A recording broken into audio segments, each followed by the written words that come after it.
Hello and welcome to my YouTube channel called The Revit Guy, where we discuss everything construction documentation using Revit, design representation, graphical representation, and the likes. So I've been away for 9 months and I sincerely apologize for that. More so because I should have come here to give everyone a warm thanks and appreciation from the depth of my heart for taking me from 0 to 1000 plus. Life got busy again and I'm back. But this time, I have a roadmap and we're going to discuss architecture because I've gotten feedback from some people that know me and they've told me, okay, I should touch on some aspects of the work. So I've sort of scaled it out and have a map and see where we're going. So we're going to start with the very basics. You meet a client, he gives you, what do you do? What's your next step? How do you approach it? All this while using Revit. I'm going to cut across stuff like how to calculate slope of ramp, how to model ramps, how to drain your sites like a pro, how to model topography. We'll talk about glass, we'll talk about fire escape. We'll also talk about bathroom fundamentals, what to look out for. We'll talk about doors, we'll talk about windows. And also this would be, sometimes I might just, be walking or I'll have a video in the background. I just have a lot of things I want to do anyway. So how to organize your sheet, why it is important, what to look out for in floor plans, navigation section, just more in-depth or beginner-friendly stroke intermediate-friendly to even expert and pro-level friendly on how to, use Revit to get what you want to get and stuff like that. Revit tips and tricks, of course, how to deal with funny roof angles, and certain problems I find I face in real-life work from the people I work with and how we've solved it, and maybe go on 1 or 2 lives and let's see how it goes. So without further ado, I just want to talk about how to plot your site, what to look out for. And from this site that I have now, this is going to be our new subject area. It's just a sheet that I just came up with now before this video, and I would show you. So normally when you meet your client, you close out the project, they should give you a site plan and also a topo survey. So we'll assume all those. I could use other softwares to get it, which I will mention on other website to get some stuff, and I will mention all of them, and so this is going to be a good one. So you have a project, you've met with the client you guys have closed out the deal, and he gives you maybe your thumbprint survey plan, or he gives you a digital copy. You want to come here to Master and Sites to enter your parameters. So I am going to walk backwards because I don't know the angles, but let's say we already have the angles. I'm just going to walk backwards and I'll show you why. So first thing you want to do is come here, changes to, it's usually on degrees by default, degrees from north to south. Change it to degrees because, I'm familiar with this. I think the other one is having to enter the bearing from east to west or something along those lines. I just like to start from one place and work my way clockwise. So your angle display should be on degrees, your unit should be as it is, and you okay it. Then you come to property line. So I am going to use this one option, then I will discuss on the other option that you will most likely get most of the time. So yes, once the sketch base, yeah, I know. So you can't go back to sketch. So let's say these were the parameters that you got, and this is how you enter them. So you would normally see things around maybe, it's 139, this is the degrees, and this is the minute, and this is the second, and see, this is where it all got us to. When you enter these parameters, you should get the shape. I'm walking back to front, but let's say I have these parameters. So I would pause the video, snap this, and we'll enter this detail again. So if we were to enter this to get the shape, we would come here. You want to use create by entering distances and bearing. Alright, so I'll enter the figures as I have it. So this is actually 139 meters. I'm working with millimeters, but if you put M when you're entering variables like this or units, it will change it to millimeters. So this will be 157. The degrees and the minutes is 00. Then I'll insert another line. Let's see. So this is 15652.7. And the bearing is 19500. And set, so this 17564.7. And this is 10900. Interesting.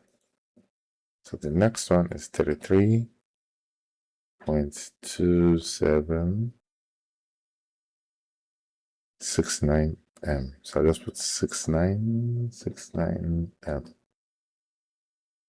So we change it to millimeters for me. So I bounce around that when I'm working usually. So the next figure is 11554.6.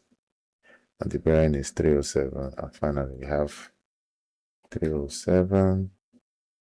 Next one is hang on. 11 and 307. 11. I'm just cross-checking. So this is 24,097.6. And this is telling me this should be 263.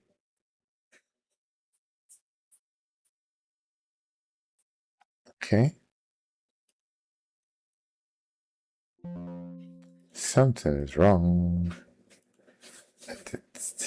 Let's see which one is wrong. Aha. This first one is wrong. 1397. Oops. 70.4. Okay. Yes. Because when I added that line to close, it was supposed to be the same thing. So when you're plotting, that's another important thing to see, to even know whether what you're doing makes sense.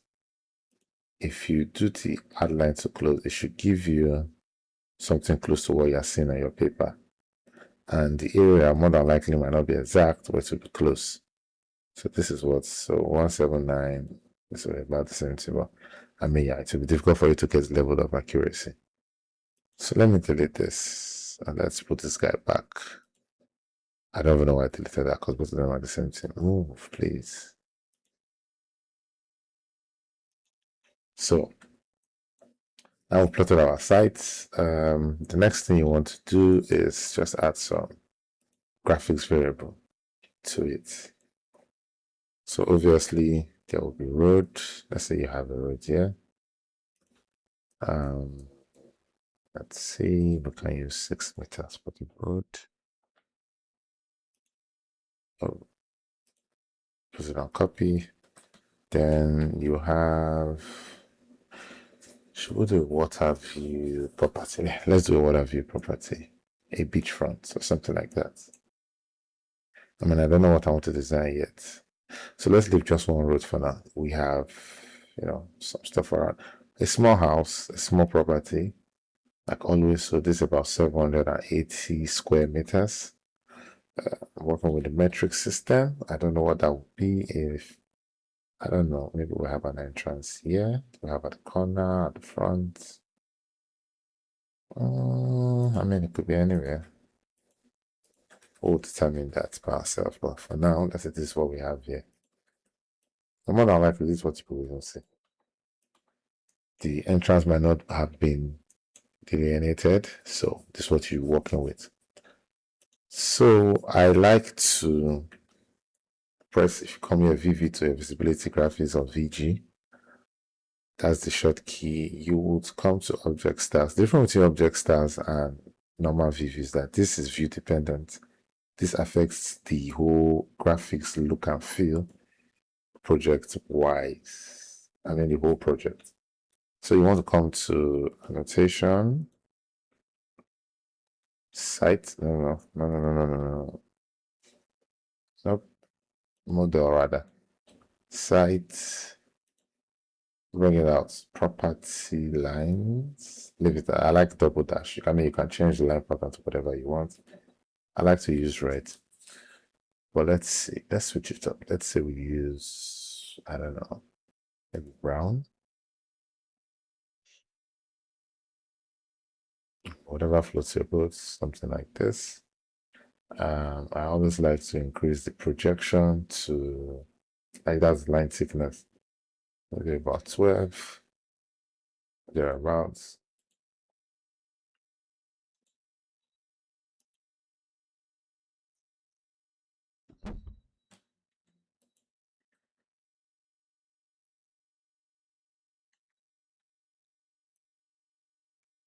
Yep, so I was listening here. So this is what it looks like. So if you remove your line work, so something this dark.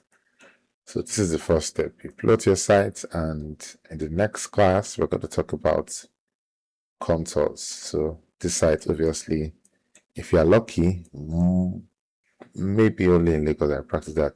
Most of the sites usually have almost flat because I mean Lagos was for the most part sandfield. I mean in regions that I practice or in the work that I do most of the time. So let's say in fact your site has a slope, your site has a contour difference. We'll get some in the next class. There's a website that you can get contours from. I think in Nigeria they only have for Abuja and Lagos. I don't know if they had it other areas, but you will see stuff like maybe you get your contour lines, like I don't know, maybe this is what the contour lines will look like.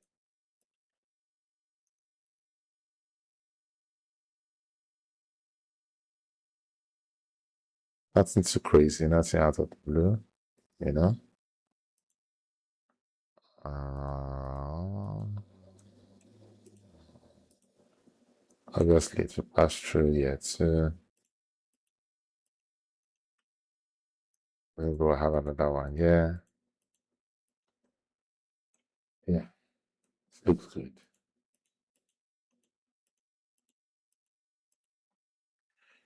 So this is our contour map. So in the next class, we might also just work with this because I like the way it looks. Yeah, so maybe the difference between here from each of these. So these are the main, obviously to have some other smaller ones, but let's say this is what it looks like. So the difference from year to year might be 500, 500, 500. So that's 1, 2, 3, 4, 5. So 2, 5 difference, or we could do 300. So we'll determine that. So like I said, thank you everyone once again for the love, for the support, and let's grow this channel and let's see where we'll go with this. This is going to be very interesting. We're going to learn a lot on how to, work on our drawings, get our drawings to look very professional, and all that while using Revit. There will be some third-party softwares or plugins that we might end up using. And I have not really been mentioning names of brands and all those things. I mentioned some like the ones that I like. I think I've mentioned a particular Revit that I like, which I've not used in a while, by the way. And so trying to keep this video under 15 minutes. I will see you all in the next class. Thank you and God bless. Peace and love.